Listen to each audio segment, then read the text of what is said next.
Praise the Lord. சங்கீதம் 6:10 வரை பார்ப்போம். என் பெருமூச்சினால் இளைந்து போனேன், இராமுழுதும் என் கண்ணீரால் என் படுக்கை மிகவும் ஈரமாக்கி என் கட்டிலை நனைக்கிறேன். துயரத்தினால் என் கண்கள் குழிவிழுந்து போயிற்று, என் சத்துருக்கள் அனைவர் மித்தமும் மங்கி போயிற்று. அக்கிரமக்காரரே, நீங்கள் எல்லோரும் என்னை விட்டு அகன்று போங்கள்.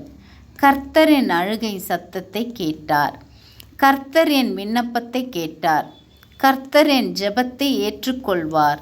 என் பகஞ்சர்கள் எல்லோரும் வெட்கி மிகவும் கலங்கி போவார்கள். அவர்கள் பின்னாக திரும்பி சடிதிலே வெட்கப்படுவார்கள். ஆமேன். ஸ்தோத்திரம் ஆண்டவரே. அன்பின் பரம தந்தையே, உம்முடைய பிள்ளைகளுக்காக நீர் மனவருந்தி வேதனைப்படுகிற தேவன். உம்முடைய பிள்ளைகளை நீர் உள்ளங்கையில் தாங்குகிற தேவனாய் இருக்கிறீர். உம்முடைய பிள்ளைகளுக்கு விரோதமாய் சத்துருக்களை நீர் நிர்மூலமாக்கி போடுகிற தேவன் சுவாமி. இந்த நாளிலே ஆண்டவரே, விசேஷமாய் ஆண்டவரே ஏறெடுக்கிற ஜெபத்திற்கு நீ செவி சாய்க்கிற தேவன் சுவாமி. உம்முடைய பிள்ளைகளுக்கு விரோதமாய் எழும்புகிற ஆயுதங்களை எல்லாம் நீ நிர்மூலமாக்கி போடுகிற தேவன் சுவாமி. உம்முடைய பிள்ளைகளுக்காக நீ யுத்தம் பண்ணுகிற தேவன் ஆண்டவரே.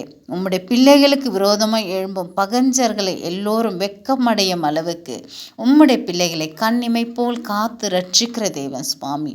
விடுதலை மீட்பும் கர்த்தரால் வருகிறது சுவாமி. உம்முடைய பிள்ளைகளின் துக்கத்தை ஆனந்த களிப்பாய் மாற்றி உம்முடைய பிள்ளை ஆசீர்வதித்து ரட்சிப்பிறாக. இயேசுவின் நாமத்தினால் அவர்களுக்கு சமாதானம் மகிழ்ச்சி உண்டாக கடவுது. ஆமீன்.